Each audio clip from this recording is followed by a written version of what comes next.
Hoy hacen total honor al contenido de este ciclo, el ciclo Vidas Cruzadas, que pretende, de alguna manera, establecer líneas paralelas y puntos de convergencia entre las vidas y las obras de personajes de distintos ámbitos creativos. En este caso tenemos a Maribel Quiñones de León y Juan Cobos Wilkins, la primera conocida por su alias creativo de Martirio. Ambos tienen en común muchas cosas que yo no voy a desvelar aquí porque ellos las van a contar, pero sobre todo son paisanos, amigos desde hace muchísimo tiempo, nacidos ambos en Huelva y unos curiosos, ¿cómo diríamos?, mensajeros de su propia ciudad. Curioso digo porque son de todo menos personajes provincianos. Sin embargo, el nivel al que han llevado cada uno desde su línea particular de creatividad, la ciudad de donde nacieron, pues ya les ha permitido tener algunas condecoraciones y algunos premios y algunos reconocimientos de la ciudad donde nació. Ellos siempre dicen, en broma, que están cuando sacan algo, cuando salen en televisión, cuando saca Maribel algún disco, cuando Juan gana algún premio, saca algún nuevo libro, que están luchando por conseguir una avenida, una costanilla, que le den un reconocimiento en su ciudad. Si no tienen ya el parque común, es porque ya sabemos que los legisladores suelen ser un poco ciegos a lo que pasa y se enteran los últimos de todo. Yo a Martirio la conocí, pues como la mayoría de la gente, supongo. Una vez salió por televisión en un programa que se llamaba La Edad de Oro, vestía con una peineta y unas gafas y cantando una especie de saeta con un sonido entre rock, pop. Aquello era extremadamente raro y además extremadamente cautivador. A partir de entonces, Martirio fue creando un icono que poca gente ha conseguido en este país. Eran los años 80, era la época de la posmodernidad y se interpretó aquello quizá al principio casi exclusivamente como una especie de actitud irónica con respecto a la copla y a todo lo que representaba el mundo de la canción española. No era eso, o no era solo eso, que también. Maribel a lo largo de su trayectoria ha ido demostrando que básicamente es una de las mejores cantantes y artistas que se han dado en los últimos años en España.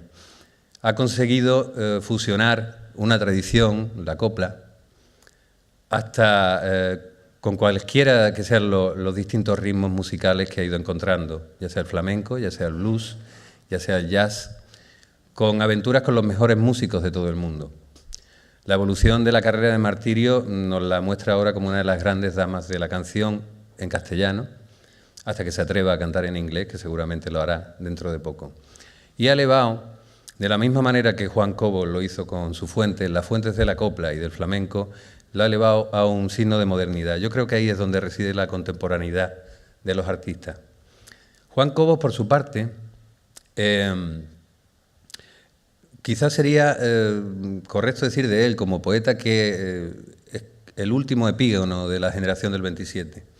Absolutamente amante y conocedor de la poesía de Lorca y del resto de sus compañeros, pero sobre todo de Lorca y de la personalidad del poeta, con todo lo que significaba su biografía y su creación. De hecho, incluso hasta su letra y los dibujos con que hace los poemas tiene un aire que se reconocen en aquellos poemas autobiográficos, aquellos autógrafos de Lorca que tanto hemos visto y aquellos dibujos. Juan, creo yo, que quizá la persona que yo conozca, heredero quizá de una estirpe donde pueden estar Rafael Pérez Estrada, Vicente Núñez, Juan Carlos Mestre, que sabe que la palabra, hoy en día tan denostada y tan mal usada, hay que cuidarla como si fueran pequeñas joyas, como si fueran semillas valiosísimas de algo que, si se cuida como él lo hace, terminará germinando y generando sensaciones emocionantes. No he visto a nadie hablar como habla Juan Cobos Wilkins. No he visto a nadie, no ya escribir, sino escribir, hablar, decir, hacer. Juan es poeta desde que nació. Y además tiene la voluntad, siguiendo también y parafraseando a Lorca, de ser poeta. Decía Lorca, recuerdo algo así como, si es verdad que soy poeta por la gracia de Dios o del demonio, también lo soy por darme cuenta en absoluto lo que es la poesía. Ese nivel de conciencia que tiene Juan no le impide hundirse en cualesquiera que sean los infiernos del alma, en los que los poetas suelen zambullirse, pero sacar de ahí cosas hermosas, bellas, aquilatadas. Pocas personas, digo, utilizan la palabra como él. Por mi parte, yo conocí después personalmente a Maribel y tuve la suerte de hacerme amigo suyo. Ella me presentó a Juan. Recuerdo que todavía cuando trabajaba en el diario El País le hice una entrevista, estando allí en Madrid. Cuando Juan se acercaba a Madrid con el hatillo después de haber sido injustamente tratado en su propia ciudad, donde fue director y creador de la Casa Museo Juan Ramón Jiménez, de la Fundación Juan Ramón Jiménez, y director de la maravillosa revista de poesía Condados de Niebla, cuando era aún muy joven y demostraba, evidentemente, que su talento era un talento precoz y absoluto. Allí fue a Madrid, no diré con una mano delante y otra detrás, pero con la sola confianza en sus versos, en sus poemas, en su capacidad.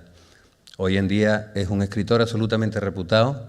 Sus dos últimas novelas, El mar invisible y El corazón de la tierra, han sido reconocidas por miles de lectores. El corazón de la tierra, según leía hoy mismo, ya va por cerca de los 100.000 ejemplares, si no lo ha superado. Se ha convertido en una película.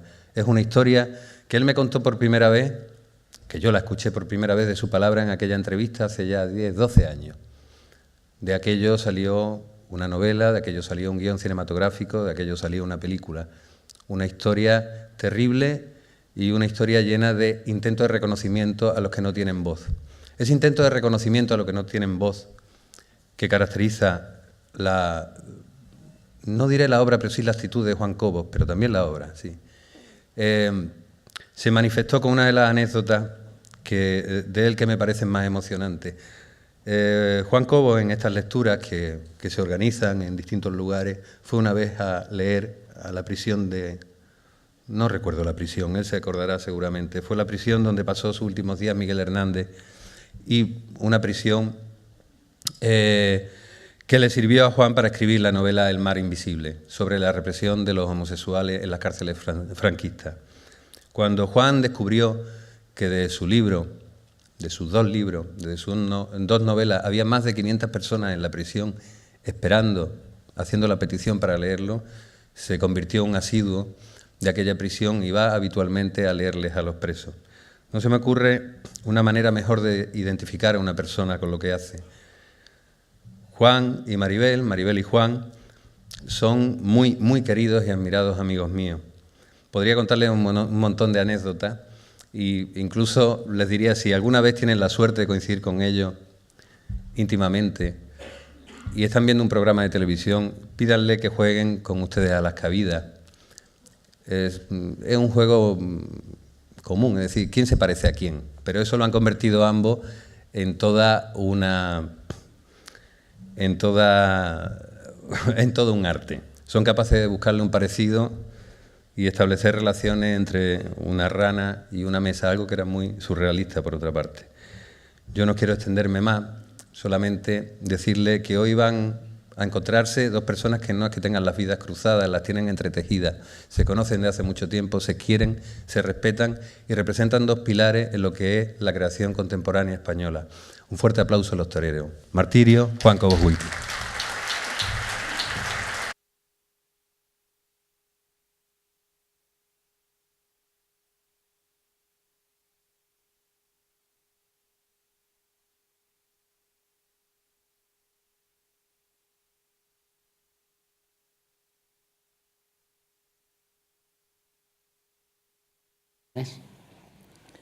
Buenas noches. Buenas noches.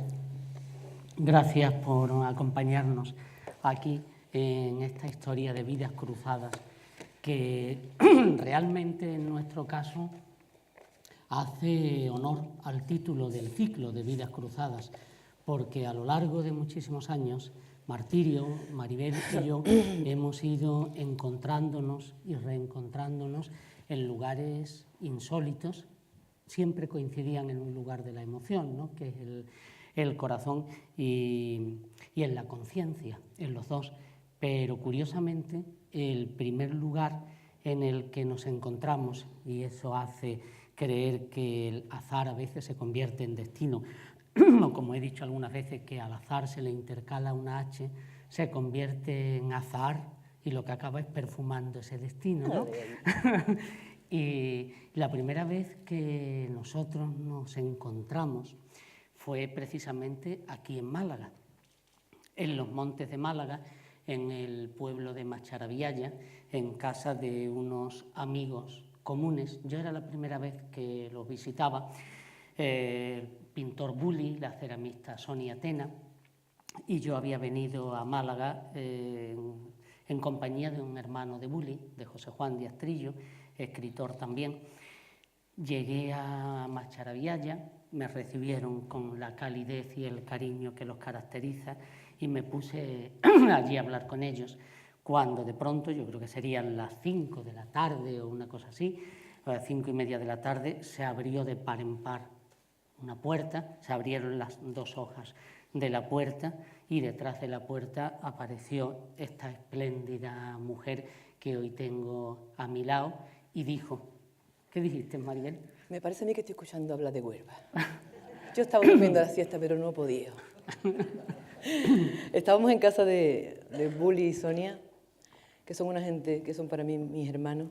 Tanto es así que llevo 30 años viniendo a Málaga a estar con ellos, fundamentalmente, y ellos son los que me han enamorado tanto de Málaga que hasta me he hecho una casa aquí. Ellos, yo creo que a todo el mundo que los conoce, son unos especialistas en enriquecer el corazón, el intelecto, la moral, la honestidad, la pasión. Todo lo que diga de ellos es poco. Juan también tiene la suerte de ser amigo suyo. Pues yo estaba durmiendo la siesta, porque yo cuando vengo aquí duermo mucho. ¡Ay, cómo me gusta una siesta! Y dice, son las 9, ¡ay, déjalo! Estoy muy cansada. Y entonces escuché hablar de Huelva y no pude por menos que levantarme corriendo. Y entonces era Juan.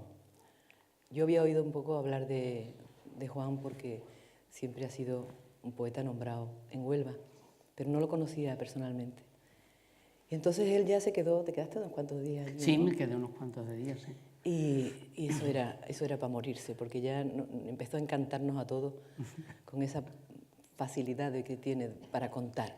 Yo creo que es un maravilloso poeta y un maravilloso novelista, aparte de otras cosas que hace siempre en literatura, que domina muchos campos, pero cuando lo escuchas narrar, ¿sabes lo difícil que es contar cuentos, no? Pues este hombre cuenta los cuentos de una manera que es para tirarse al suelo.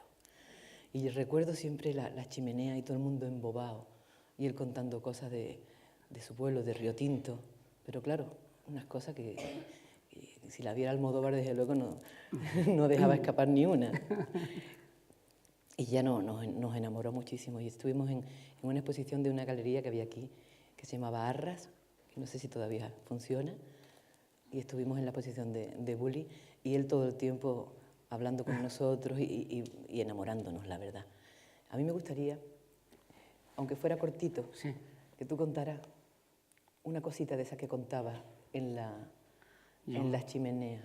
Pues me acuerdo de una historia que os impresionó, la de la garita, ¿no? que os hizo gracia, porque era una historia, pero esa no pertenece a la imaginación, no es fantasía creativa mía, sino es una historia que yo viví de niño. Yo soy de un pueblo que algunos de ustedes conocerán, y si no lo conocen directamente de haberlo pisado, de haberlo visitado, pues pueden tener noticias de su historia. Es Río Tinto, las minas de Río Tinto. Un pueblo pues con una tradición extranjera, británica, que durante casi un siglo ha estado aposentada en las minas de Río Tinto, la Río Tinto Company Limited. Digo esto porque tiene bastante que ver con lo que os llamó la atención a vosotros de esa historia que tú me dices. Y era la falta de imágenes religiosas en las iglesias, quizás por la cercanía de la cultura y de la religión protestante. Entonces había una familia en Río Tinto que eran muy devotos de la imagen del cautivo, del Cristo cautivo, y se emperraron absolutamente en que la iglesia de Río Tinto hubiese una imagen del cautivo. Y esa familia tenía un puesto en la plaza y, entre otras cosas, creo que vendían huevos. Y se les ocurrió que para hacer compra de la imagen popularmente, mediante unas donaciones populares, se comprarían, la gente se llevaban media docena de huevos, pero pagaban 7, siempre pagaban un huevo más del que se llevaban, y ese huevo más que pagaban y no se llevaban iba a una huchita para hacer una imagen, para comprar en un imaginero la imagen del cautivo, y así fue un día y otro día, una semana, pero bueno, al cabo de un cierto tiempo la gente se cansó de pagar 7 huevos y llevarse 6, o 13 huevos y pagar 12, y claro, pues ya no hubo huevos suficientes para la imagen completa del cautivo, esa es la verdad, no dieron huevos suficientes para hacerlo, y lo que había no dio para más que la carita, las manos y los pies, y el resto pues era un cruz de palo, y tampoco siquiera hubo huevos suficientes para que tuviera pelo. Pero claro, así no podían presentar la imagen, y lo que hicieron fue que, no sé si era hija, hace muchos años, hija o sobrina del que tenía el puesto de huevos y obsesionado, y ella tenía una melena maravillosa, un pelo por aquí, y ni corto ni perezoso, ¡ra!, le metió la tijera el padre a la niña, y con los pelos de la niña le hizo la peluca al cautivo. Y entonces los chiquillos, una de las cosas y que nos daba mucho morbo era acercarnos a la iglesia y levantar el hábito morado del cautivo y ver que debajo de los pies era un palo lo que tenía.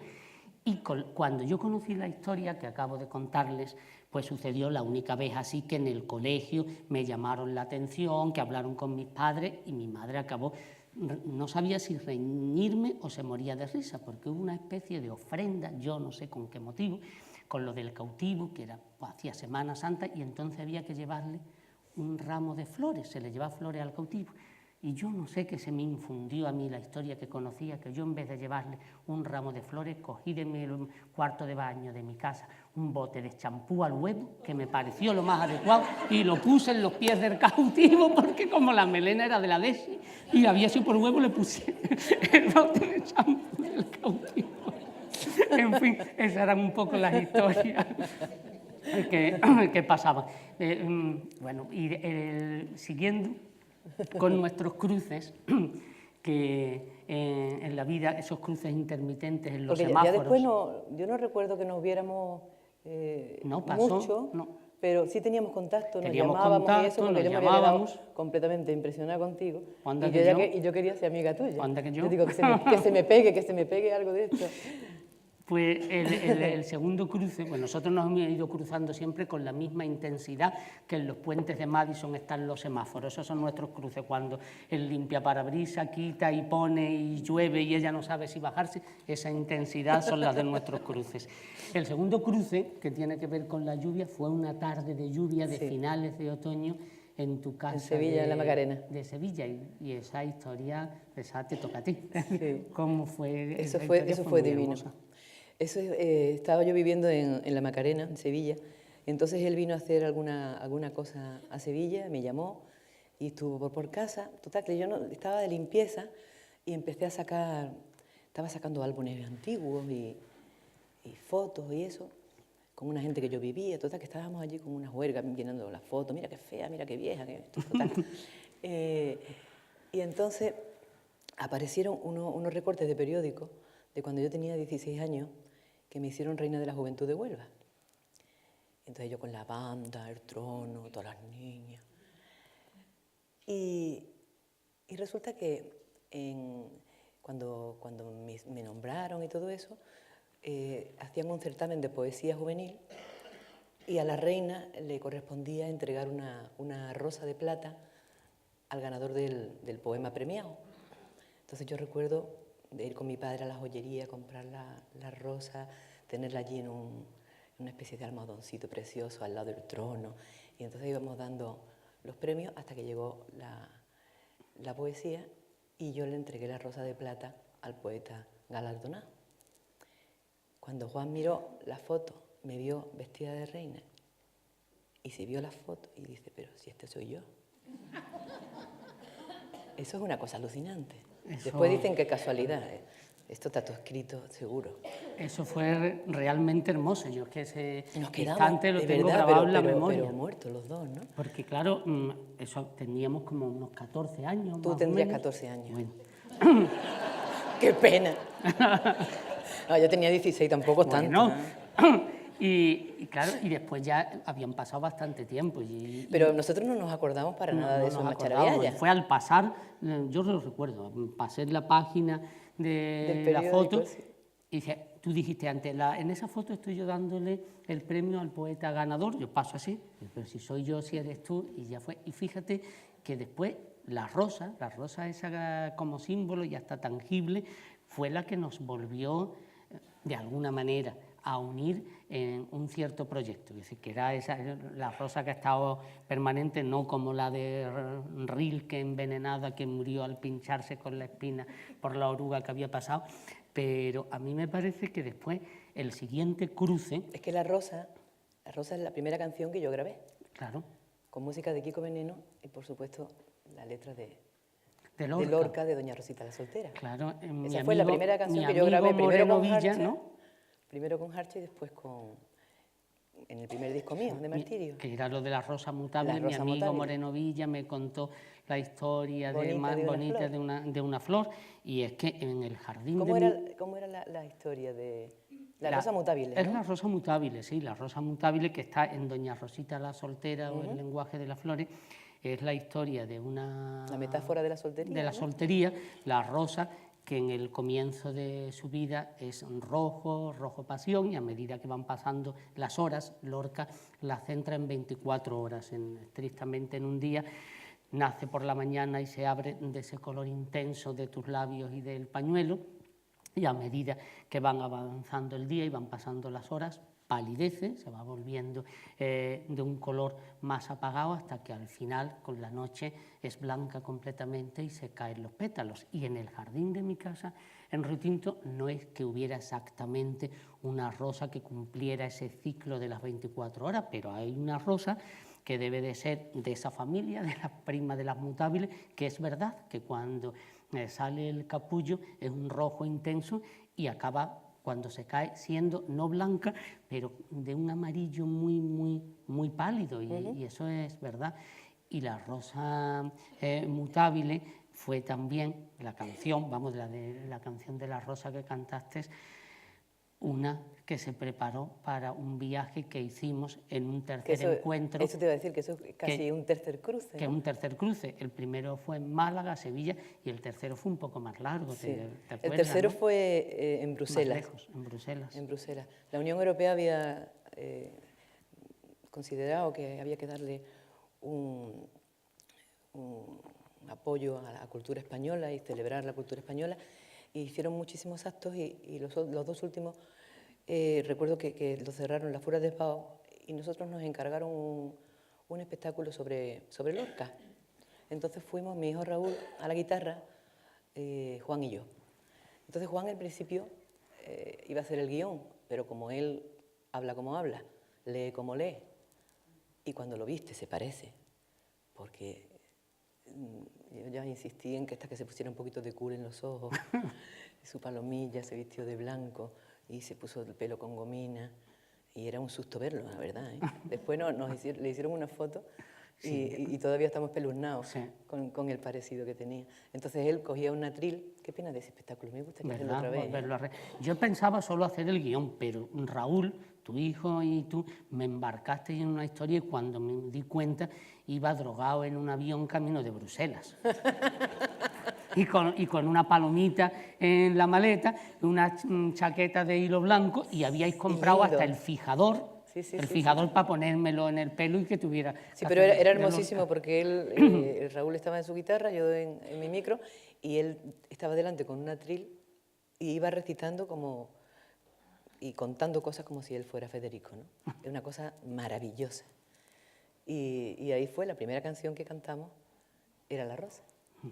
Pues, no sé, me parece que a lo mejor recordar esa canción de La Rosa no estaría del todo mal, ¿no? Si yo recuerdo un poema de Lorca, ¿tú recuerdas lo de la rosa? ¿Y quién primero? Yo primero, para Venga, que tú tú te primero. hagas el cuerpo. Espérate. Un poema de, bueno, de los sonetos. De amor, de amor. De amor, venga, pues Como si Lorca escribiera de otra cosa. de los sonetos del amor oscuro, Sí. por ejemplo, que es un poema de amor. Pues un soneto que tiene dos títulos. El soneto de la carta o soneto en el que el poeta pide a su amor que le escriba. Amor de mis entrañas, viva muerte, en vano espero tu palabra escrita y pienso con la flor que se marchita que si vivo sin mí quiero perderte. El aire es inmortal, la piedra inerte ni conoce su sombra ni la evita. Corazón interior no necesita la miel helada que la luna vierte. Vale. Pero yo te sufrí, rasgué mis venas, tigre y paloma sobre tu cintura, en duelo de mordiscos y azucenas. Llena pues de palabras mi locura, o déjame vivir en mi serena noche del alma para siempre oscura. Vale.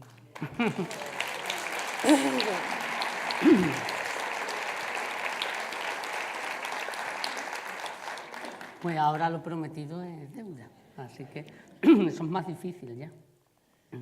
Madre, llévame a los campos con la luz de la mañana, a ver abrirse las flores mientras se mecen las ramas. Abierta estaba la rosa con la luz de la mañana, tan roja de sangre tierna que el rocío se alejaba, tan caliente sobre el tallo que la brisa se quemaba, tan alta como reluce, abierta estaba.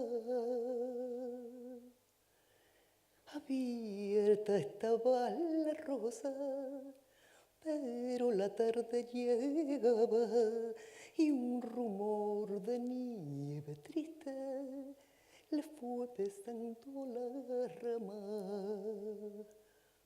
Cuando la sombra volvía, cuando el ruiseñor cantaba, como una muerta de pena, se puso transida y blanca. Y cuando la noche grande, cuerno de metal sonaba, y los vientos enlazados dormían en la montaña, se besó suspirando por los cristales del alba. ¡Olé!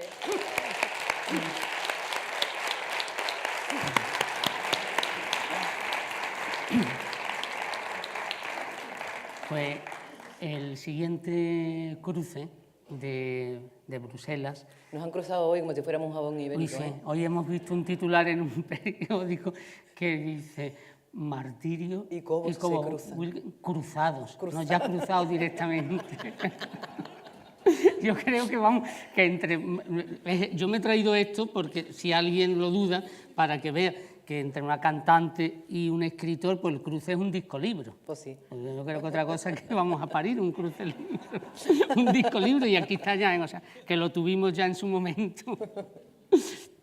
Pues fue en Madrid, cuando yo dejé la Fundación Juan Ramón Jiménez, que cuando entró en la Fundación, en la política, yo me salí. Cuando se decidió que para estar al frente de la fundación de un premio Nobel de Literatura como Juan Ramón Jiménez había que tener el carnet del partido que en aquel momento fuera el que gobernaba y regía la fundación, bien el que estaba en el Ayuntamiento de Moguero, bien el que estaba en la Diputación, que se han ido alternando, pues yo me marché porque no formaba parte de mi ética estética, que diría Juan Ramón Jiménez, y tampoco estaba dispuesto, pues a mí me había gustado hacer encuentros, no sé, de poetas europeos, o publicar libros inéditos de Juan Ramón, como mi Rubén Darío, el maravilloso poema autógrafo publiqué facsímil de Espacio, que comienza: los dioses no tuvieron más sustancia que la que tengo yo, y como lo que me proponían hacer a partir de aquel momento hicieron en la fundación, repito, de un premio Nobel, era un concurso de bordado, pues yo me marché. Me marché a Madrid con la maleta. Como una mala adelante y otra atrás. A lomos de platero, ¿no? Pero yo ya, o sea, llevaba, no, francamente, es que llevaba 8 años echándole de comer a platero, y ya, mira, que le echara otro. Entonces, no, pero es cierto, fue duro, fue triste. Yo recuerdo la imagen del tren, partiendo de Huelva y dejando mi casa, dejando mi vida, familia y todo.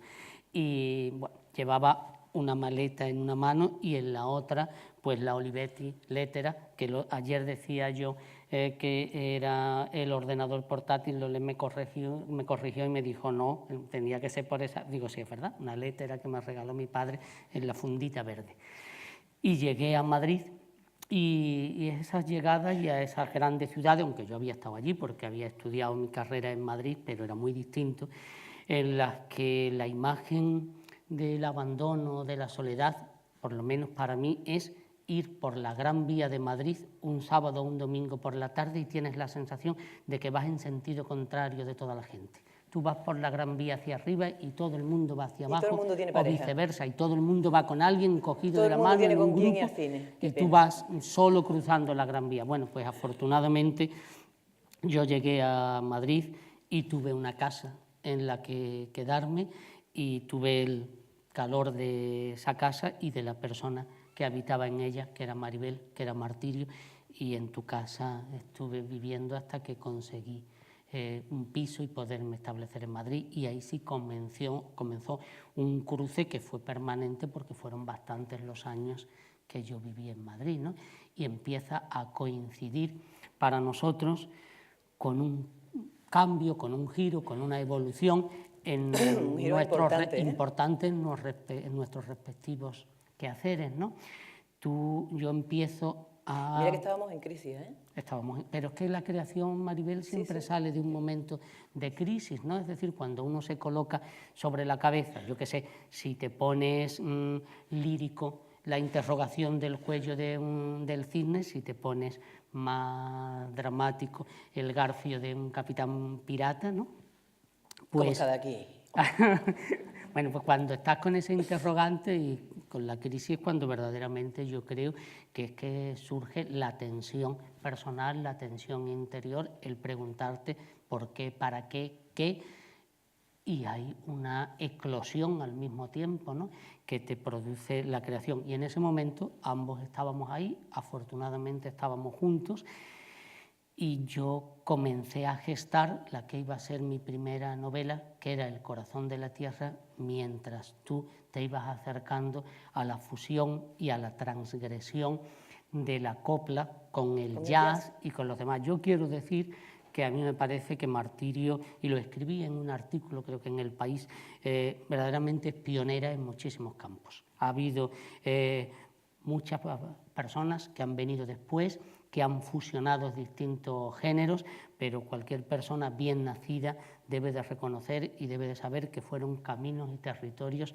transitados y desbrozados por Maribel en unas fusiones verdaderamente insólitas. Y ahí empieza lo de coplas de madrugada, cuando empiezas tú con Chano y ese proceso, ¿no? Coplas de madrugada, que yo tuve que trabajar, como tú te acuerdas, en 50 cosas para poder pagar ese disco, porque no se lo creía nadie, ¿no? Yo le decía, la copla y el jazz, pero si tienen muchísimo que ver, son contemporáneas. Si a los músicos, a los grandes compositores de copla les gustaba el jazz, si tratan total... Y era imposible, ¿no?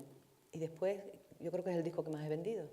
Y después ya se han incorporado los arreglos de jazz con mucha naturalidad a las coplas nuevas, ¿no? Y fue difícil, porque entre que nadie quería, que no había un duro, pero bueno, yo lo tenía él.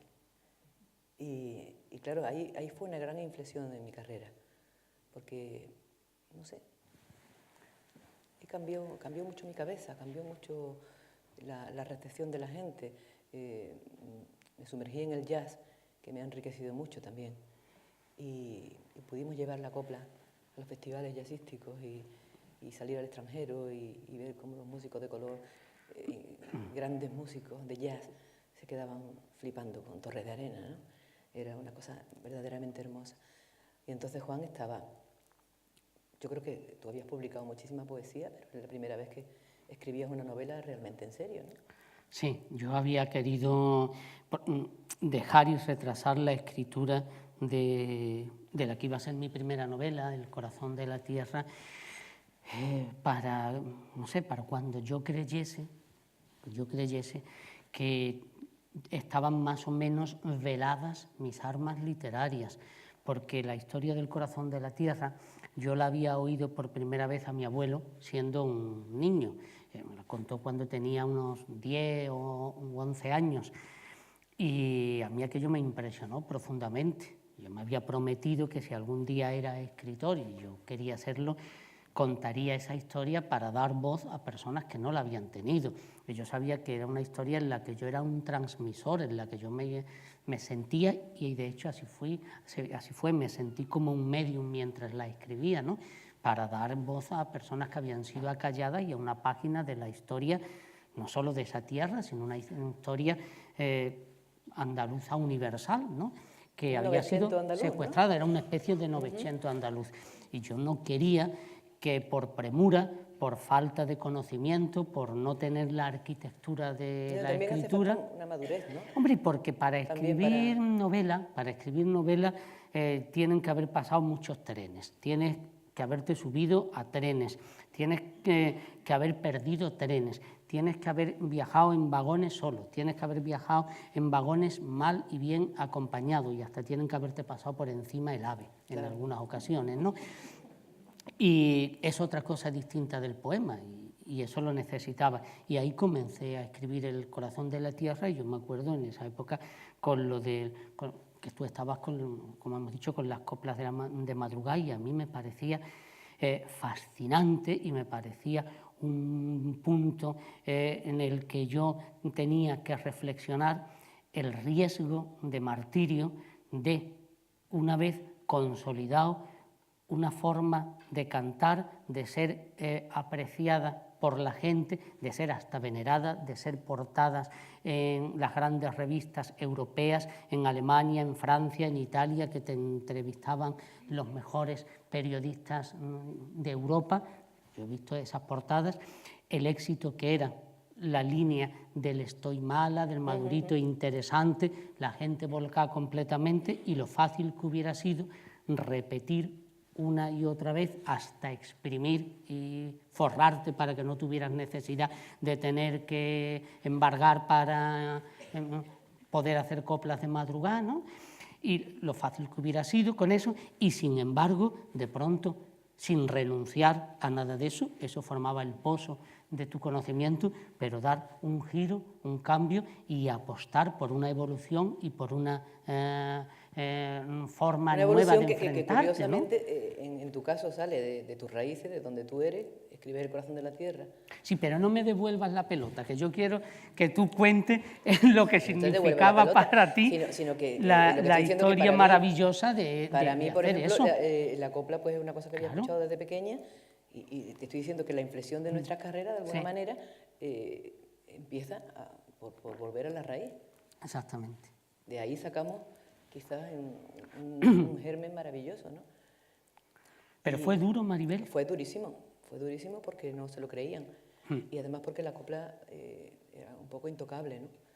Y bueno, yo estoy muy contenta porque fue una lectura nueva, demostré que la copla era un gran clásico y como gran clásico se puede, igual que se había metido antes en flamenco, porque en flamenco sí se había metido, y se podía cantar con arreglos de jazz y quitarle, no cortarse las venas en el primer compás, ¿no? Sino si hay que cortárselas al final, ¿no?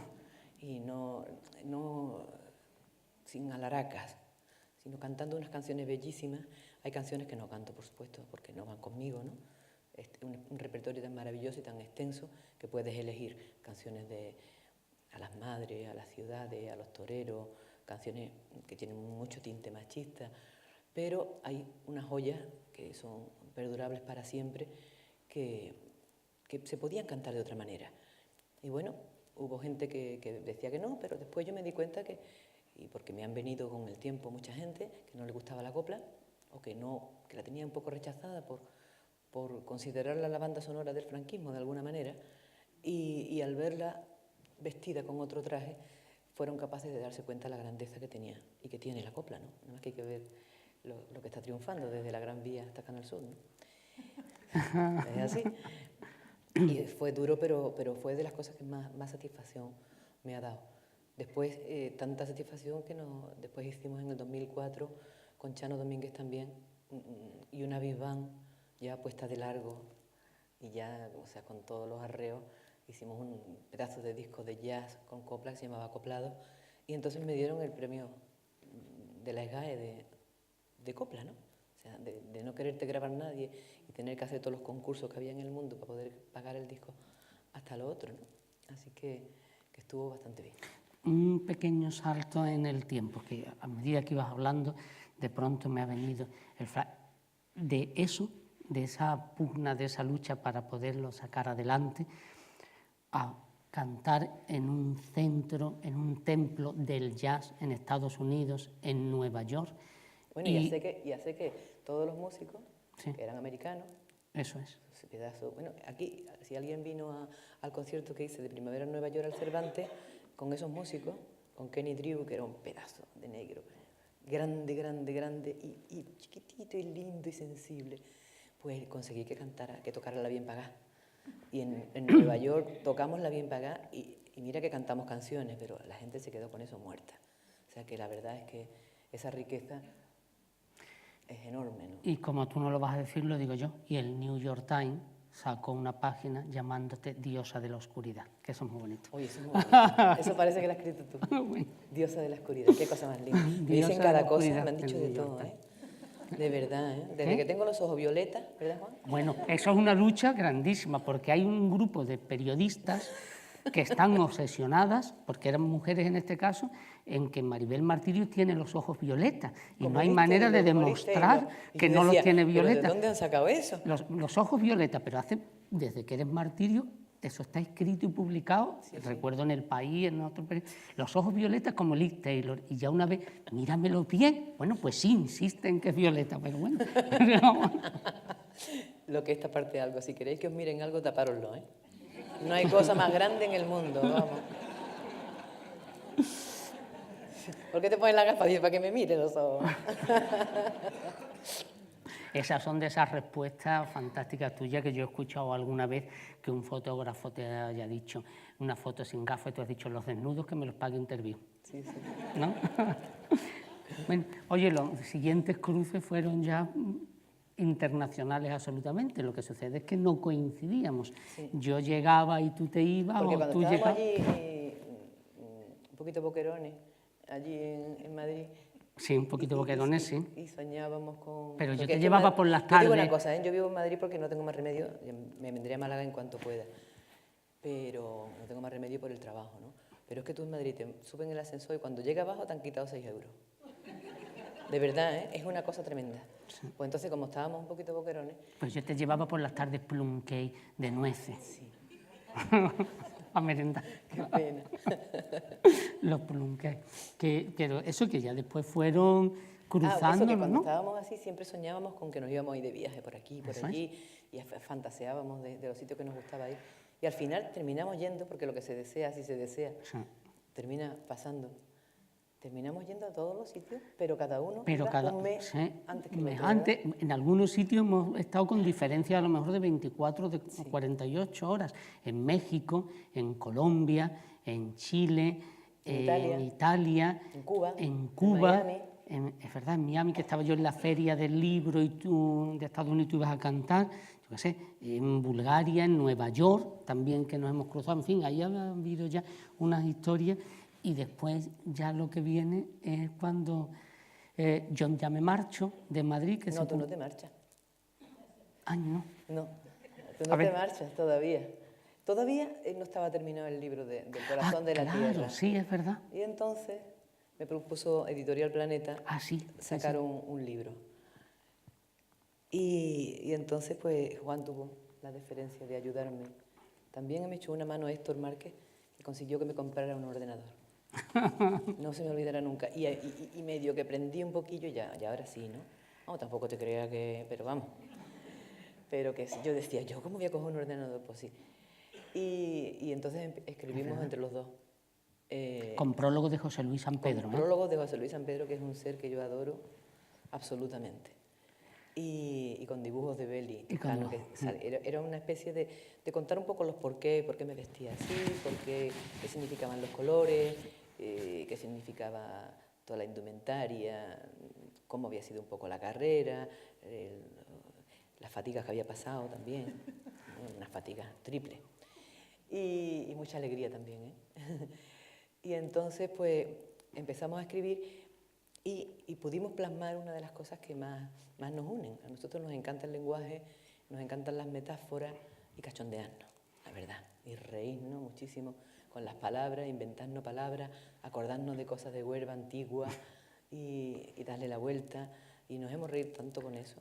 Y entonces sacamos el libro con un glosario de términos y después con dos teorías. Una teoría que yo tenía, tuve un desamor, el más importante de mi vida, que es de lo que más enseña en este mundo. Yo no he visto un maestro más grande que un desamor. Sí.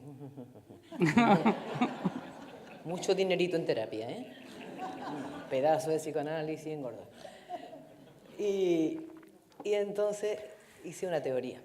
Porque pasando las canallas que estaba pasando, me llamaron para hacer una conferencia en Bilbao, en una universidad de Lopo. Fíjate tú, yo, ¿qué pinto yo allí?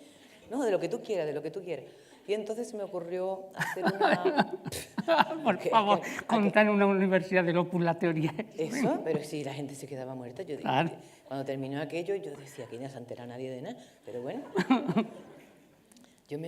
Pues mira, por eso me sacó de cómo estaba. Sí, es verdad, no se sabe nunca dónde está la piedra filosofal. Y entonces hice una teoría donde dividía a los seres del amor en tres grupos: los reos, los naturales y los guarapos. Entonces, los reos eran esas personas encantadoras, maravillosas, que suelen ser flacos, que suelen ser con cara de canalla, que nos gustan mucho a las mujeres, esos hombres que siempre te dicen tu madre no vaya con él y tu padre.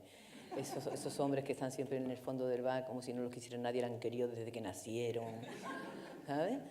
Esos hombres que no miran casi nunca para atrás, cuando van dejando víctimas y tienen una mochila, y cuando tú, que eres una natural, ¿no? Yo me consideraba una natural, me considero, no tengo más remedio. Los naturales son los que estamos fascinados con el amor siempre, ¿no? Los que el tema fundamental, el amor. Y entonces estamos locas por darlo, ¿no? Entonces viene el reo y hace y se lo chupa, ¿no? Y realmente va alimentándose de eso, ¿no? Y después están los guarapos, que son los que flipan con los naturales. ¿Sabes? El guarapo y el reo ni se conocen.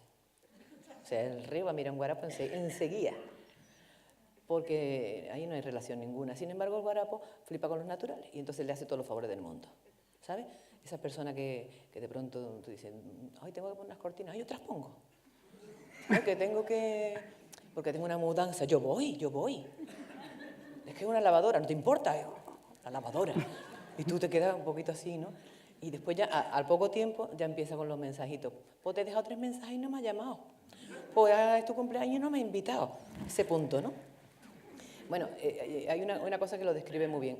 Por ejemplo, hay una comida familiar, ¿no? O sea, de amigos y cosas.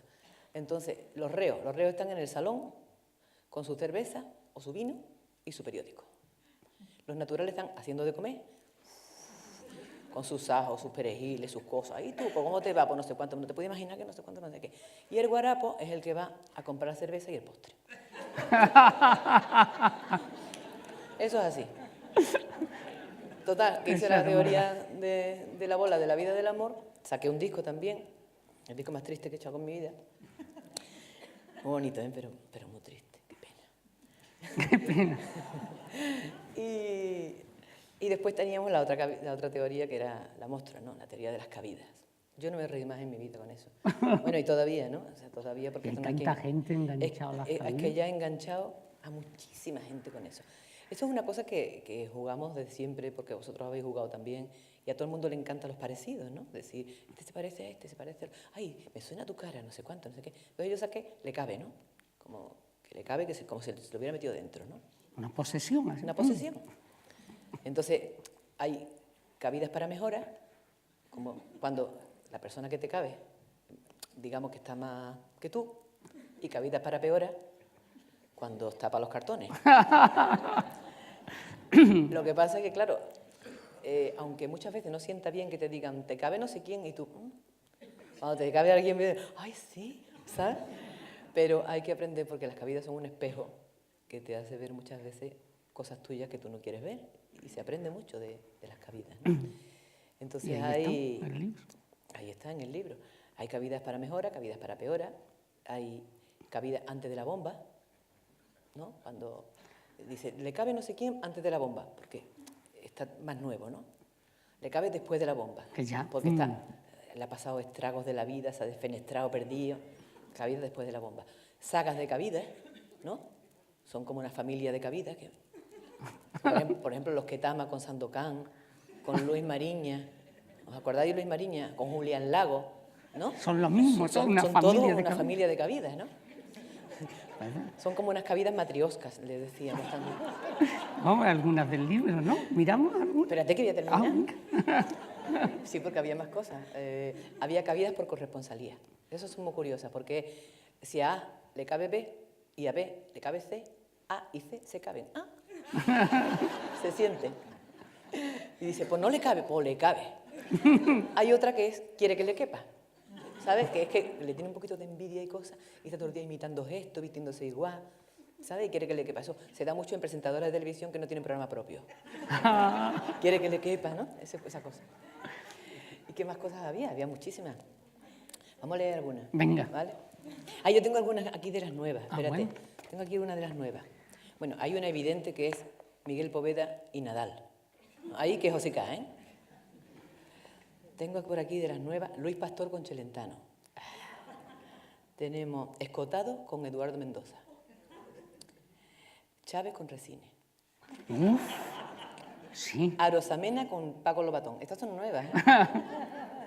Hay cabida también una muchacha que son dos hermanas, como Marta y Loreto Valverde, Marta y María Chavarri, Penélope y Mónica Cruz. Una muchacha que son dos hermanas, me encanta eso. ¿Tú no conoces a Mónica? Siempre son una muchacha que son dos hermanas. Pero eso es que se dice mucho la gente para explicar. Dice, ¿tú conoces a fulanita? ¿No? Dice, sí, una muchacha que son dos hermanas. Eso me encanta. Pero todo el mundo entiende muy bien.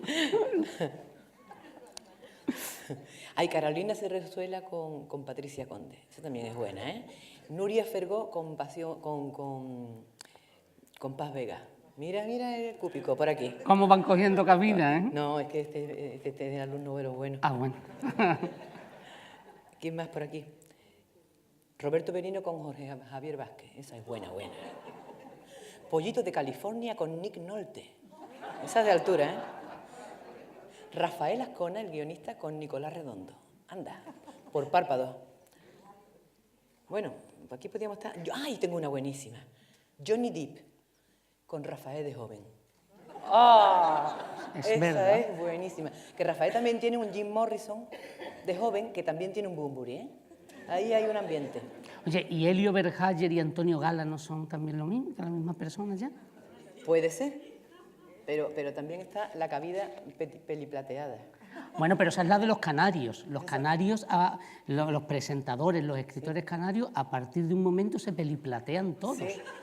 Como Paco Montes de Oca, Fernando Delgado. Sí, todos son peliplateados. Ay, y la cabida Chiquetete. Juan Cruz, no, de verdad que se peliplatean. Pensad en canarios así de eso y son peliplateados. La cabida de Chiquetete con Raúl del Pozo.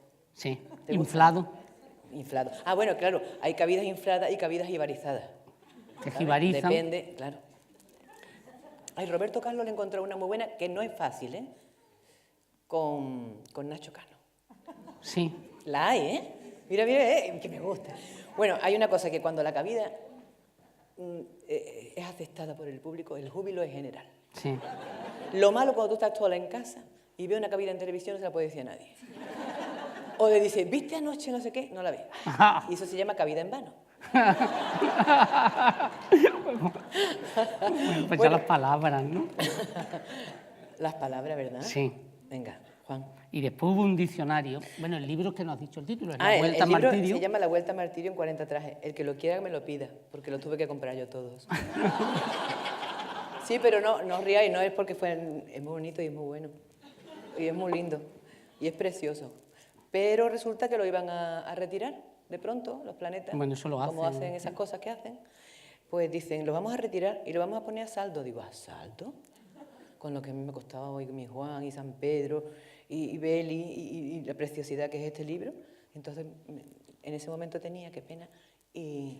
¿Pudiste? Y pude, y entonces me compré 500 libros. Que no quiero deciros la cara que puso el de Segur, porque yo vivo en un sexto, pero el primero hay escalera, ¿no? Cuando ese subió los hombre 500 subió libros. los 500 libros, yo no sabía qué propina darle, de verdad. Mira, el hombre con las lágrimas, señora, me decía yo. Y ahora cuando pone los 500 libros en una habitación, a mí me empieza a entrar la paranoia de que se va a caer la casa. Total, que el libro tiene mucha historia. Pero de verdad, si alguien quiere los libros, que se ponga en contacto conmigo, porque tengo, ¿eh? Bueno, mira, Todo menos que lo pusieran a saldo. Venga ya, hombre. mira unas cabidas que hay por aquí que son buenísimas, ¿eh? Aute con Carlos Tena, Ay, sí, Tena con Javier Solana y en general todos con Pepe Sacristán. A ver, espérate. Hombre, el feo de los Calatrava con Mick Jagger, eso esa es. Dice, Sandokan da lugar desde la India, sin quererlo, sin saberlo y sin poder evitarlo, a Julio Anguita, Luis Mariña, Julián Lago y Juan Carmona de Ketama. Estas tres que eran difíciles de distinguir, es verdad. Jacqueline Bisset, Jennifer O'Neill y Jane Seymour. Son como la misma, ¿verdad? Persona. Ah, bueno, cuando se parecen tanto, nosotros decimos cabida, ya decimos la misma persona. Uy, esta es buenísima. Rafael de los del Río con Ernest Borgnine y el Sheriff Lobo. Esa es buena también. Son... Cookie Fierro en la cabida Platino con Mercedes Vecino y Allende los Mares con Saxa Gabor. Esos son geniales. Isabel Garcés y la madre de Ana Obregón. Isabel Garcés y la madre de Ana Obregón. Eso tiene un tiempo, ¿eh? No os creáis que eso sale por la buena. Esto tiene una militancia. Hay otras muy buenas. Marisa Paredes y Eusebio Poncela se caben en su celuloide almodovariano. Hay una escena con el gorrito que son la misma persona, es verdad, pero bueno, Isabel García, la madre de Ana Obregón, Andrés Pajares con Manolo García. Es difícil, pero sí, ahí está. Es que es una cavidad, en fin. Marta Fernández Muro con Shelley Duvall, la del Resplandor, y tangencialmente con Verónica Forqué. Y Betty Midler con Loles León. Sí. Totalmente. Bueno, después está las palabras. Sí, el glosario de términos, por favor, Juan. Bueno, el libro se cerraba con un glosario de términos que era un divertido y que era una interpretación de ciertas palabras, ¿verdad? Casi todo, yo creo que salen muchas cosas de que se decían en Huelva. Que ¿no? se decían y otras yo no sé. Y otras no, que nos venían por ahí, pero son bueno, cosas que abotargarse. Bueno, otra cosa nos la inventábamos también. Hombre, glosario. Dice abotargarse. Sin tino frente a Artele con gran paquete de pipas, palomitas, Kiko e incluso chocolatinas que, sin temor ni cortedad, te vas hincando a medida que se suceden sin transición ninguna los capítulos pregrabados de tu culebrón preferido, gran culebrón de la vida y del amor, hasta que zombi perdida te vas camino de la cama. Fin.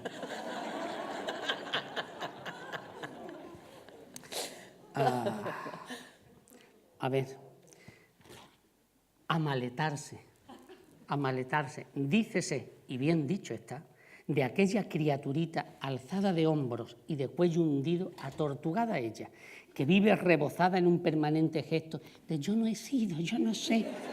Amaletarse es la expresión corporal de la interrogación en noches de luna llena.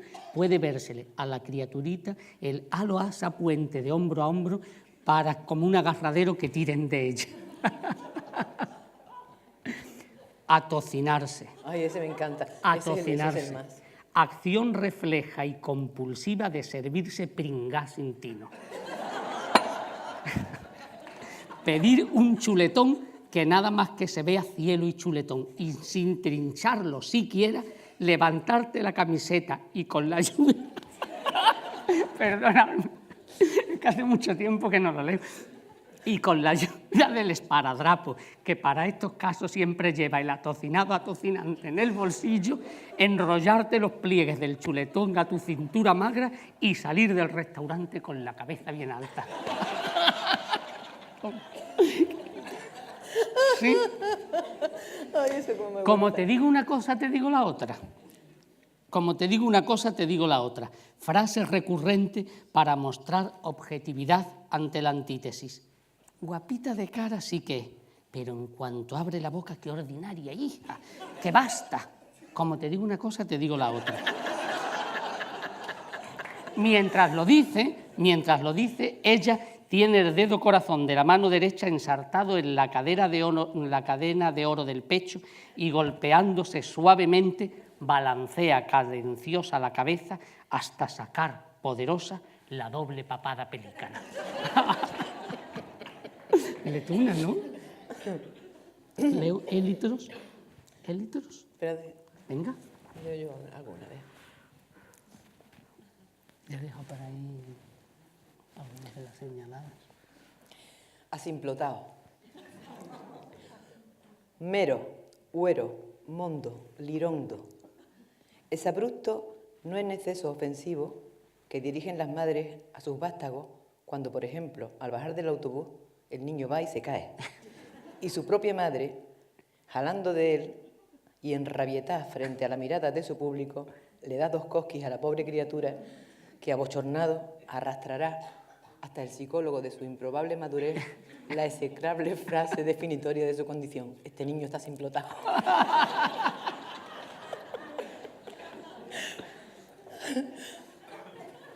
Aperrunarse. Eso es para mi bully. Estado matutino del cuerpo disgustado antes de tomar café. Se puede llegar al gran ladrido en función del atosigamiento al que se vea sometido, estando aún más para allá que para acá.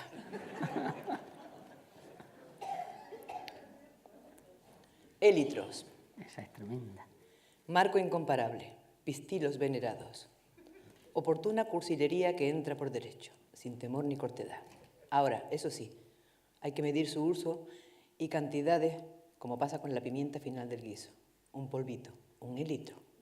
Y si dicen, que digan.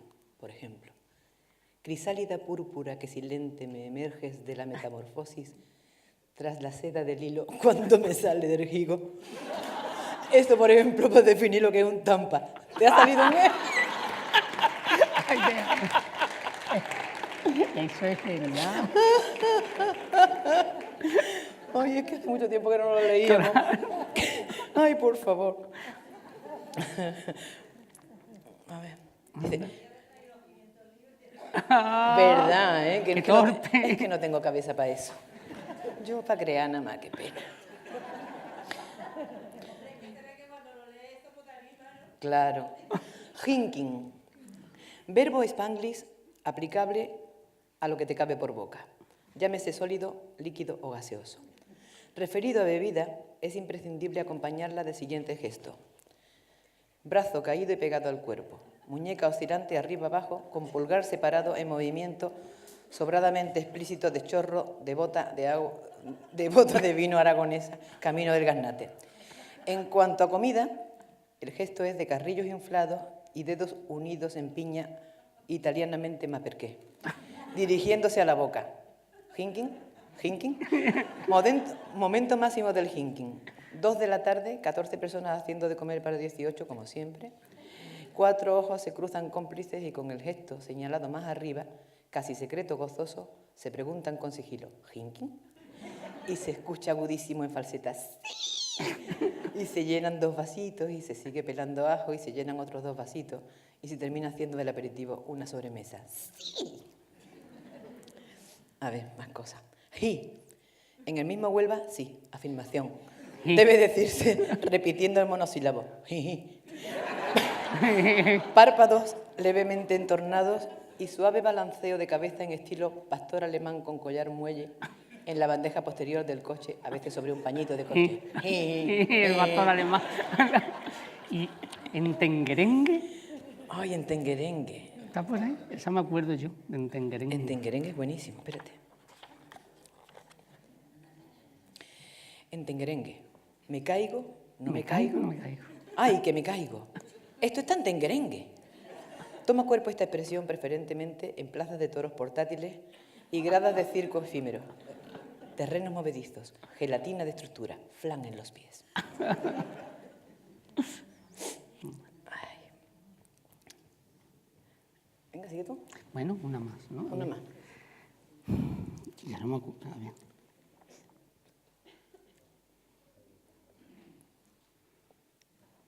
¿Echa más arroz?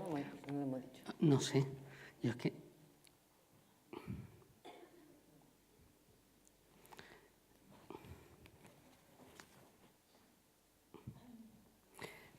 Pentecostés o algo. Ah, ¿o algo? O algo. Sí. Ese era gracioso. Bueno, este también nos hacía a nosotros muchas gracias, pero bueno. O algo. Final cómodo y comodín que se deja colgando en la conversación y allá va eso. Está estudiando física cuántica o leyes del universo o la cuadratura de algo o algo. O algo. De todas maneras, de verdad. Sí, yo voy a repetir, de verdad, para que se queden con la gente, la definición de tampas. Crisálida púrpura que silente me emerges de la metamorfosis tras la seda del hilo cuando me sale el higo. Eso es un élitro. Un élitro. Bueno, ¿qué? Anda, que yo no sé, con las cosas que hemos ido contando, de lo del libro, de las coplas, de todo eso, una de las múltiples facetas tuyas ha sido cine, ¿no? Bueno, un poquito, pero un poquito sí. Bueno, has tres aparecido cositas o Más allá del jardín, ¿no? Sí, en Belmonte, Que en hacías de Iris, Hinky, Máquina Baja. bien borrachita que estabas, ¿no? Sí, mi madre me dijo, ¿no te podían dar otro papelito? Después, en un capítulo de Máquina Baja, en dos capítulos sí. de Máquina Baja, que era de los capítulos más atrevidos y más transgresores que he visto yo nunca, porque era una ciega malísima. Tú eras una ciega que vendía cupones con un perro lanzarillo y hiciste que Maki matara a tu marido para quedarme con el seguro. Para quedarte con el seguro y ponerte los ojos del perro. Del perro, sí. Eso fue maravilloso. Los ojos violetas del perro. Los ojos violetas del perro. Eso lo dirigió José Luis Cuerda y yo no me lo paso mejor en mi vida con Pepe Rubianes. Fantástico. Y ahí en ese, hablando yo con José Luis Cuerda, se acordaba todavía de la expresión divertidísima que tú tenías que decir, que me quedaba impertérrito, ¿no? Y dice, pues yo no puedo decir impertérrito, dijiste, y me quedé imperrito. Que es una cosa graciosísima. Bueno, pues la serie de Máquina Baja, has presentado en televisión una serie también de copla, de música, ¿no? Después en Canal Sur. En Canal Sur. Después estuviste de jurado en Lluvia de Estrellas, Sí, ¿no? Con Alaska, con Carlos. Mucho tiempo aquí en Málaga, Amor a primera vista. Uy, es verdad, de donde salieron gente que son famosas, ¿no? Sí. La lagartija esa patiñosa. Y después el cine, que ya lo hemos dicho, y una cantidad... Teatro, es verdad, que hiciste un Don Juan. Sí. Bueno, esa versatilidad... Estuve 6 meses haciendo teatro. Esa versatilidad, Maribel, ¿cómo se lleva? Porque yo creo que hay que experimentar todos los campos que a uno le ponen por delante, ¿no? Y a mí me encanta la expresión y me encanta comunicarme con la gente y bueno, es lo que más feliz me hace, ¿no? Entonces, bueno, pues ahí está, y ahí sigo, ¿no? Con la misma ilusión, con la misma vocación, un poquito más mayor, pero por dentro estoy una chiquilla curiosa y con los mismos miedos y el mismo puntito, ¿no? Que después eso yo creo que también se lleva muchísimo a la cantidad de colaboraciones que tú tienes permanentemente con artistas absolutamente dispares, ¿no? Sí, yo ya me llamé la colaborante. La colaborante, ¿no? De verdad, yo hay cosas que me encantan. Casi con todos los artistas que me han gustado he terminado cantando. Y no porque sea muy pesada, que un poquillo pesada soy, pero no es por pesada, sino porque de acercarte tanto a la gente, hay gente tan dispar como de Compás Segundo a Ojos de Brujo, o de María del Mar poner a Miquel Gil, o de Franco Battiato, a Muguruza, o cosas increíbles, ¿no? Soledad Bravo, gente... Amancio Prada. Por supuesto, Pata Negra y Kiko, los rockeros, no sé, a mí me encanta cantar con gente y aprendo siempre con ellos, ¿no?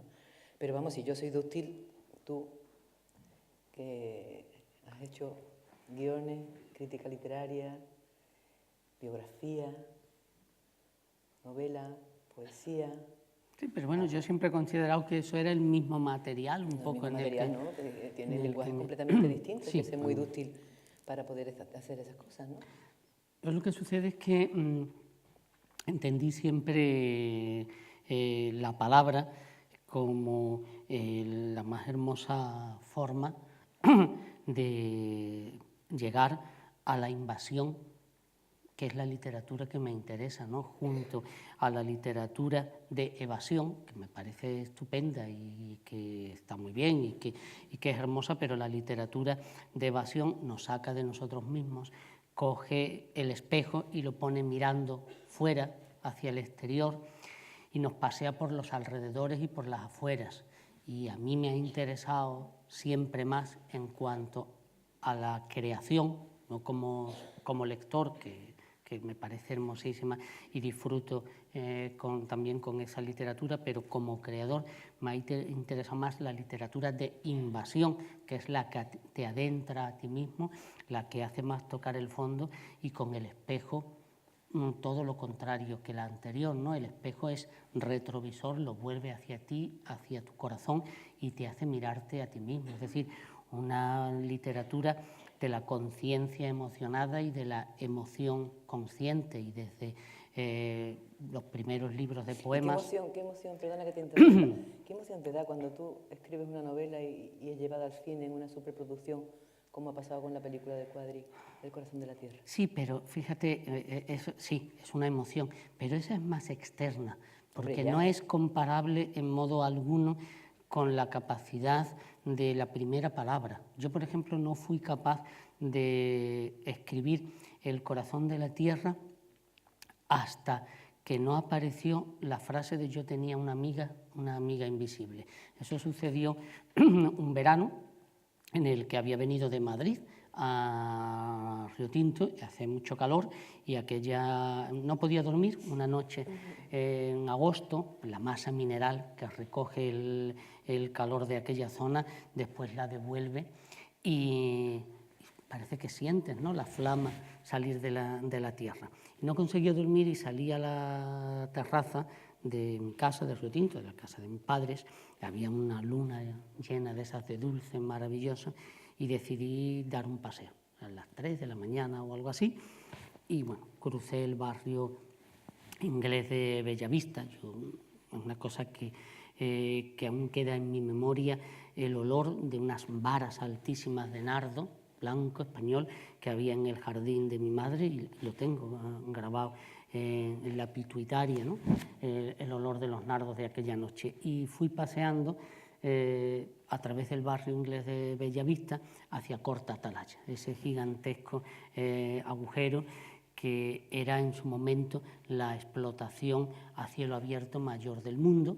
Ahora es la segunda, hay otra mina en América del Sur mayor, y es la más grande de Europa, pero bueno, es una distancia de diámetro de 1,5 kilómetros, que para hacerse idea tenemos que pensar, personas que estemos aquí, algo del lugar en el que nos encontramos, de nuestra casa, algo que esté a 1,5 kilómetros, pues esa es la distancia de ese agujero, que es una especie de anfiteatro para que luchen, pero para que luchen allí. Es el escenario natural perfecto para los círculos de la Divina Comedia de Dante, ¿no?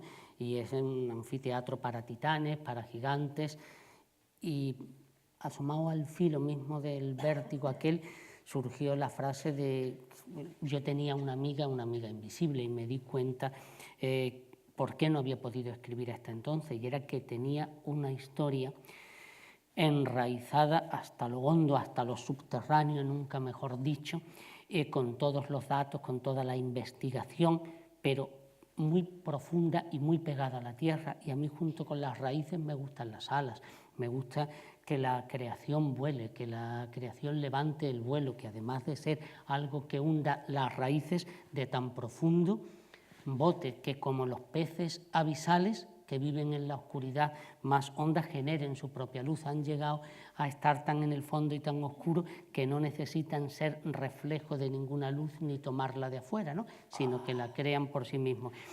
Y ahí, y ahí hombre, pues siempre del pez, el pez que más me interesa o es el avisado o es el pez volador.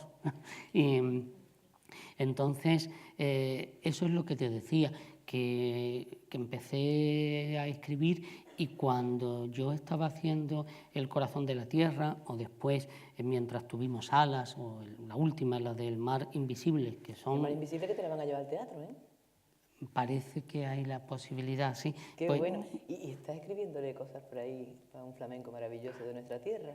O sea, sí. que al final vas a escribir canciones también. Pero eso son cosas que es lo que tú decías, pues lo de la versatilidad, que forman parte del camino. Yo la primera vez que me recuerdo teniendo algo que ver con la literatura era con la literatura oral, era contando cuentos siendo niño a mis amigos de mi misma edad, alrededor de una acacia antigua que había en la puerta de mi casa en las noches del verano, ¿no? Bajo la acacia blanca florecida, que yo le contaba historias, herencia de los cuentos metamorfoseados y transformados por mí, que me contaba mi tía Angelina, que era un hada, o las tatas de casa, ¿no? Por una parte, los de mi tía Angelina, digamos que eran cuentos de hadas casi victorianos, y los de las tatas eran más apegados a la tierra, más del miedo del lobo. Y aquella cosa que se caían. si las caigo o no caigo, esos cuentos de divino. miedo y ese tipo de cosas. Y bueno, de una creación plural, quizás a lo mejor tiene que ver el territorio en el que hemos nacido, que en unos pocos kilómetros pasas de un paisaje que puede ser Asturias o puede ser Galicia, que son bosques de castaños, que son lugares para los seres feéricos, para la imaginación. Nosotros decimos que vuelvas a España en chico. Claro, pues el norte hay Portugal al otro lado. Y la playa, las minas. Y a un paisaje que es casi marciano, que es de Marte, que es lunar, que es el de Río Tinto, al Coto de Doñana. Y entonces, bueno, pues se produce eso, cuando te dicen prosa o poesía. Pues mira, somos de un lugar en el que está bueno la gamba y el jamón, pues pudiendo tener las dos cosas. ¿Por qué vas a decir solo una de ellas? Y yo, que es verdad. Y bueno, y ya que estamos terminando, sí. Yo sé que lo próximo, que hace mucho tiempo que no publicas poesía, sí. Lo próximo es un libro de poemas. Yo espero que este año salga, después de 11 años, no sin escribir, pero sí sin publicar poesía, porque en los últimos años lo que yo quería escribir, a su vez quería ser escrito de una manera determinada. Las historias se imponen y eligen si quieren ser contadas como novela, como cuento, como poesía, como relato, como ensayo. Ellas determinan el género que quieren, ¿no? Y entonces, pues las historias querían ser prosa en este caso. ¿Tienes título? Sí, tengo título para el libro de poemas, sí, yo te lo digo. Biografía impura. Biografía impura. Qué bonito los títulos que sacas siempre. Bueno. ¿Y te acuerdas de alguno para recitarnos? No me acuerdo, pero como me lo eso yo me lo he traído escrito, porque no me lo sé de memoria. No, me sé los poemas de otros, pero no me sé. Me he traído un par de poemas de ellos, ¿vale? Sí. Bueno, pues dos, muy distintos. Pues nada, de esa biografía impura, este que se titula Un joven se prepara la cena. Un joven se prepara la cena, cualquier cosa. Un sobre individual de consomé, una lata de algo que suele ser atún, fruta, quizás. Un joven se prepara la cena para él solo. Está solo. En la radio, de fondo, inesperadamente, suena la voz de Elvis. El turbio beso con espinas de esa voz dice que no supo caminar a tu lado en los malos momentos, ni te abrazó cuando más lo necesitaste, que fue incapaz de encontrar las palabras precisas para tu dolor, pero siempre, confiesa, estabas en mi pensamiento, siempre estuviste, siempre. Un joven tira el cazo con el agua ya fría de su sopa, cierra la lengua de metal de una lata, abre la botella reservada de vino y sale de este poema a celebrar el mundo. Olé. Y el segundo, y el último, un poeta duerme sobre la colcha de boda. Un poeta duerme sobre la colcha de boda de sus padres. Es azul, del azul más hermoso. Tiene el mar en sus hilos, las olas de esa colcha y sus cuerpos amándose, el cielo de esa colcha y los abrazos. Mapa secreto que condujo hasta él, alfombra voladora que se eleva con él, campo de flores llamadas, no me olvides, vela de Argos, soplada por los dioses. Bajo su palio ningún miedo le asalta, mal ninguno le acecha, qué fértil el insomnio en metáforas, qué benévolo el sueño. Cendal que le preserva del bífido veneno, manto que le protege de todo lo invisible. Sobre la colcha de boda de sus padres, un poeta traza caminos de vuelta al infinito segundo del Big Bang, al canto de la alondra que en el alba se finge ruiseñor de la noche para no interrumpir a los amantes. Ríos dibuja que se niegan a morir en la mar. Lágrimas y deseo se entretejen con la fibra del tacto en esta seda azul. En ese azul de seda hay suspiros y risas, confidencias bordadas, biografías tan puras que se sobrevivieron. Antes que el tiempo muera en nuestros brazos, escribieron en los pliegues nupciales para el hijo antes que el tiempo muriese entre sus brazos. Y quien turbado ahí yace por amor, sobre la colcha de boda de sus padres, recuerda por amor que es poeta, olvida por amor que es mortal. ¡Ole! ¡Ole!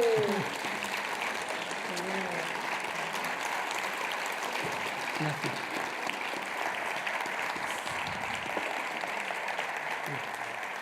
Bueno, pero tú no te vas a escapar indemne. Yo creo que para terminar,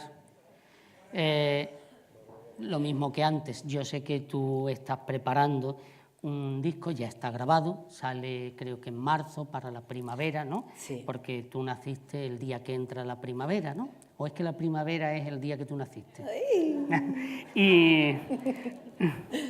Y entonces creo que es Martirio 25 años, ¿no? Que recopila pues lo que han sido ese cuarto de siglo, esas bodas de plata.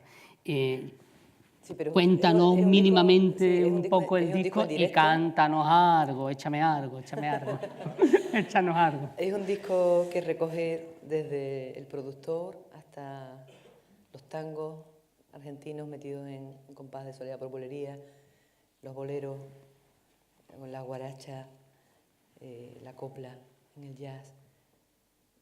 Es un poco, son 16 temas y estoy muy contenta porque es una selección creo que muy importante para mí. Son canciones que han sido mis compañeras, ¿no?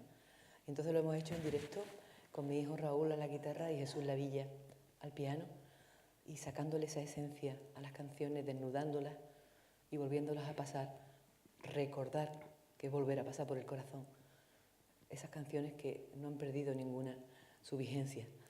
Entonces estoy muy contenta porque además, de alguna manera, esto de cumplir 25 años en la profesión y hacer este disco me va a dar pie a contar por qué he dado los pasos que he dado con respecto a las músicas que me han ido influyendo, con respecto a los músicos con los que he tenido el honor de cantar y aprender, ¿no? Entonces, bueno, pues voy a contar un poco mi historia a través de la música. Espero poder venir a Málaga pronto a poderlo cantar para vosotros. Y pues son cosas mías de toda la vida, no sé qué cantar. Pues yo creo que hay alguna canción. Mira, pero hemos estado hablando de los violetas. ¿Sí? No, y de los violetas, los verdes, los ojos verdes. Ojos verdes, hombre. ¿O todas? Ojos verdes. Es que hay algunas que son realmente complicadas de cantar sin música, ¿no? Ojo. ¡Fandanguito! ¡Ay! Porque veía que yo era buena. Ay, tú no te aproveches de mi bondad. Ay, porque tú veías que yo era buena. No trates de dominarme.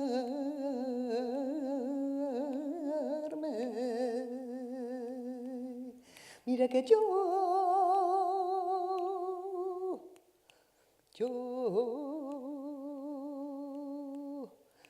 soy como el acero, antes rota que doblarme. Ay,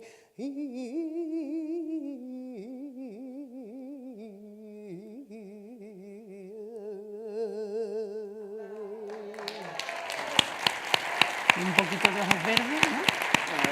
¿No? Un poquito. Vale, un poquito. Mira, los violetas, una mijina de los ojos, anda. Me apoya en el quicio de la mansevilla.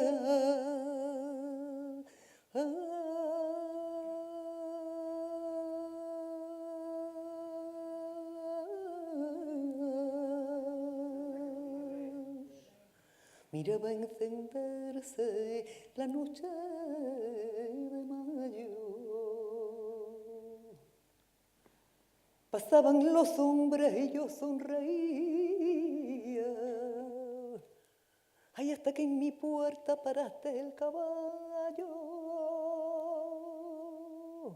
Serrana, me das candela y yo y te dije gaché. Ven y tómala en mis labios, que más fuego te daré. Paraste el caballo, viniste hacia mí y fueron tus ojos verdes luceros de mayo pa' mí. Ay, ojos verdes, verdes como la albahaca, verdes como el trigo verde, y el verde, y el verde, el verde, el verde, el verde, verde limón.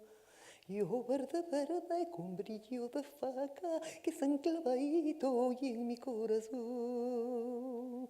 Pa' mí ya no hay soles, luceros ni luna, no hay más que unos ojos que mi vida son.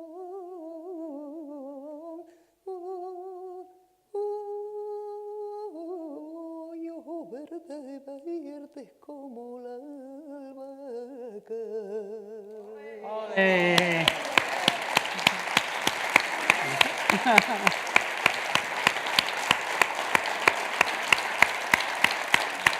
Gracias. Muchas gracias. Muchísimas gracias. Muchísimas gracias por venir, por compartir con nosotros este ratito de nuestras vidas, por haber podido estar aquí los dos también, porque hace tiempo que no nos veíamos.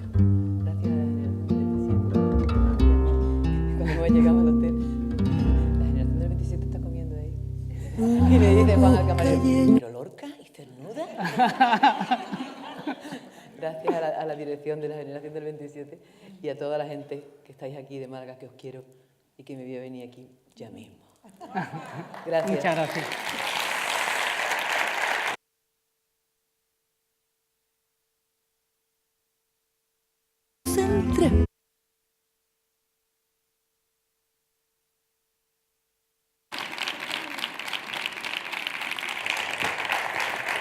Gracias. Muchas gracias.